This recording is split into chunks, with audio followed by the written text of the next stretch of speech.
बिस्मिल्लाहिर्रहमानिर्रहीम अस्सलामुअलैकुम वरहमतुल्लाहि वबरकातुहू। नाजरीन, आप देख रहे हैं कि ऐसे करंट इवेंट्स मोहम्मद कुरैशी के साथ। नाजरीन, सऊदी अरब वापसी के लिए टिकट्स नहीं मिल रहे, इकामा ख़त्म हो जाएगा। नाजरीन, पाकिस्तान के लोगों का इस बारे में क्या कहना है, देखिए इस वीडियो में।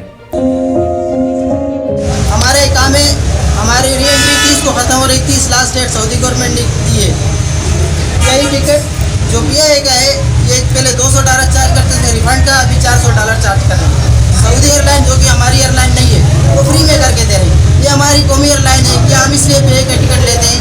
क्या हम इसलिए टैक्स पे करते हैं? क्या हम इसलिए बाहर से रिमिटेंस भेजते हैं कि उसका हमें ये सिला मिले? 15 से ओपन हुए, 17 से हमारे डेली रिजर्वेशन पकड़ा देते हैं, इंटरनेशनल फ्लाइट की डोमेस्टिक रिजर्वेशन पकड़ा रहे हैं। टिकट पहले 84,000 का दे रहे थे सर, अभी 1,21,000 समथिंग का है। यही टिकट बाहर आप ब्लैक में लें, आप लोग को 2,10,000 1,90,000 का मिल जाएगा। जिनके पास टिकट नहीं है, बाहर एजेंट के पास अवेलेबल है।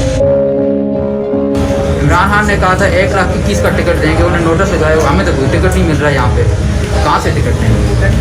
और ये वही बंदे हैं जिनके इमरान खान कहते हैं कि रेमिटेंस भेजो, हम ही भेजते हैं ना। आज हमारी हालत देख लें। इधर हमने बहुत कोशिश की, 1.5 लाख पे टिकट का बोला, वो भी नहीं मिलता है। एक एजेंसी भी हमने नहीं छोड़ा। तो अभी मुल्क भी हमारा है, जहाज भी हमारा है, हुकूमत भी हमारा है। हमको तो इस बात का कोई, ये कितना परेशानी लोगों को हो रहा है, कितना एक बंदे का कितना नुकसान हो रहा है। बीच में ऐसे लोग मतलब जो एजेंट लोग हैं वो चले जाते हैं, मैनेजमेंट के साथ उनकी सेटिंग होती है, ये आसपास एजेंसी वाले वो वहाँ पे होते हैं, उनके काम हो जाते हैं। लेकिन बेचारे अवाम जो गरीब दूर दराज से आ जाते हैं, इससे उनको कोई रिलीफ या कोई वो नहीं मिल रहा है। तो हमारी गवर्नमेंट से गुजारिश स्पेशली PIA के मैनेजमेंट से कि इसको फोकस करें और इसका मसला हल करें।